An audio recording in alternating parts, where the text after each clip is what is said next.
Hey, if you weren't able to be part of MCC this past weekend, you missed a few special moments.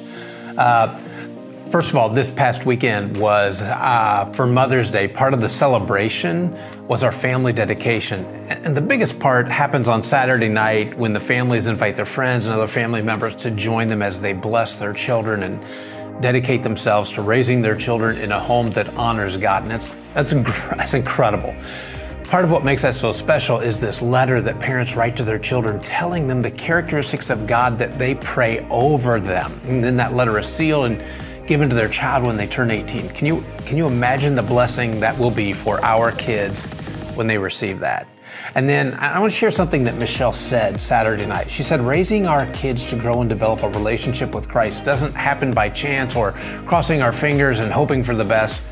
It requires something of us. It's an intentional investment that we choose to make every day by focusing and modeling the very things that will mean most to our kids' future, which is their relationship with Jesus. She said, I remember praying that first night we took my eldest daughter home. God, please help me. Help me raise her to love you. Help me to do this right because it's way too important to get wrong. God, help me to teach her to love and follow you.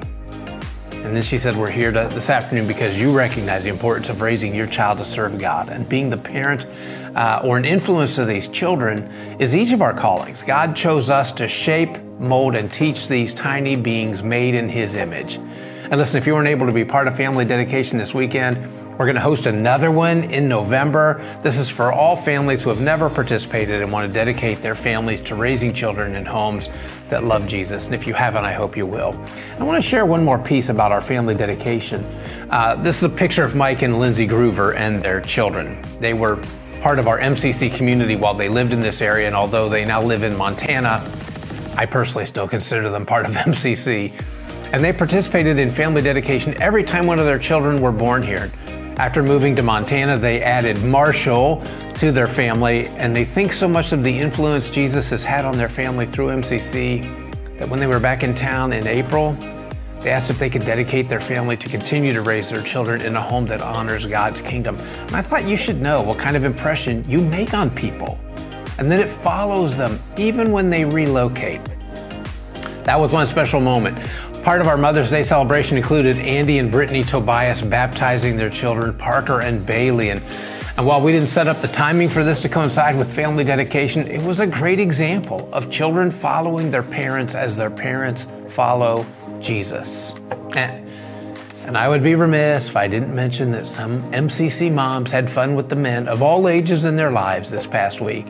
In case you were wondering why so many of us happened to wear the same shirt on the same day, to quote-ish scripture, the woman you put here with me, which is Genesis 3:12-ish.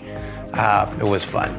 Hey, last week I began to share about Adam's upcoming sabbatical, and I'm thankful for how our leadership cares about our staff. But here are some frequently asked questions. For instance, what are the goals when our staff goes on sabbatical?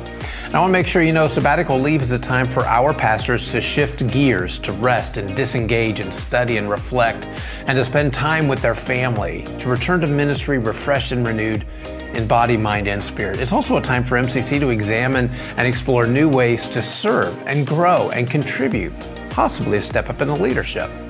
Now, the sabbatical time has four purposes. First is to release and relinquish. So during this time, our staff will disengage from all ministry and leadership responsibilities. Second, to rest and recover. It means just ceasing from all activity.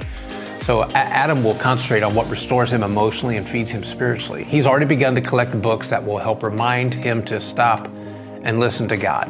Third, we want them to reflect and refocus, listening to God, what He's saying to him, and scheduling extended time alone with God. Fourth is reassignment, asking God, what changes in my life and ministry would you like me to make as a result of hearing from you? So some of the details of his time away, he's going to spend week 1 focusing on leadership development, week 2 on spiritual disciplines, and week 3 on his vision for the future, which, by the way, will include time alone with reading and journaling and in prayer about what the future holds for him and his family and MCC. Next week, I'm going to share what you and I can do to enhance Adam's time away. A reminder again, Adam will be on sabbatical from May 23rd to June 12th. So again, be looking for more information next week. You can also read more. There's a link in my email where you can read more. So this weekend, We are beginning a series called Play and Purpose, and we want to take a few weeks to look at this because we're closing in on summer, and I hope you'll take some time to play.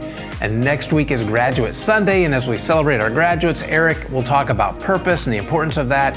As our students transition out of high school and on to the next phase of their lives, purpose is what will guide them through a lot of decisions that will impact not just today, but tomorrow. So, play and purpose. Ecclesiastes 3 reminds us that there's a time for everything and a season for every activity under the heavens. Our lives in this world are a blend of joy and sorrow, ups and downs, harmony and discord, rooting and upheaval. From beginning to end, God is in control. He's sovereign. He has a purpose in every season, whether we understand it or not. You know, I love the reminder that there is a time, not just for working, but for laughing. And for some of those who grew up in the church, I know it's difficult to hear, but there's a time for dancing. Hey, while Sandy and I are enjoying the generous gift that you gave us of a weekend at the Biltmore, thank you again for that. Adam gets to share a surprising beginning this Sunday. I hope you'll be able to join us online or on campus.